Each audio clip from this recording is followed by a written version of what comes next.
Bro இந்த அக்ஷய திருதினா என்ன bro? அன்னைக்கே தங்கம் வாங்கணும்னு சொல்கிறாங்க, அதை பற்றி என்னன்னு சொல்லுங்களேன்.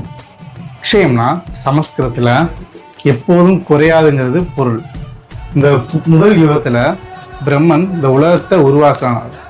காக்கும் கடவுளாகிய பெருமாள் அவருடைய 6வது அவதாரத்தில் பரசுராமனாக பிறந்த நாள். இஸ்வாகு வம்சத்தை சேர்ந்த பகீரதன் மன்னன் தவம் செஞ்சு புனித நீரான கங்கையை சொர்க்கத்திலிருந்து பூமிக்கு கொண்டு வந்த நாள். அப்பேற்பட்ட நல்ல நாளில் ஒரு புது பிஸ்னஸ் ஸ்டார்ட் பண்ணலாம், ஒரு பில்டிங் கன்ஸ்ட்ரக்ஷன் ஸ்டார்ட் பண்ணலாம். முக்கியமாக தங்கம் வெள்ளி வைரம் வாங்கலாம். அதை விட முக்கியமாக நம்ம மதுரை மண்ணில் ஹோல்சேல் அண்ட் ரீட்டைல் பிஸ்னஸ் பண்ணுற நம்ம சிவா ஜுவல்லர்ஸில் வாங்குறது கைராசியாகவும் தலைமுறையாக நின்று பேசும். இவ்வளோ விஷயம் இருக்கா அக்ஷய திருதினா? அப்போ உங்கள் கஸ்டமருக்கு என்ன ஆஃபர் கொடுக்குறீங்க? ஆஃபர் தானே காட்டுறோம்.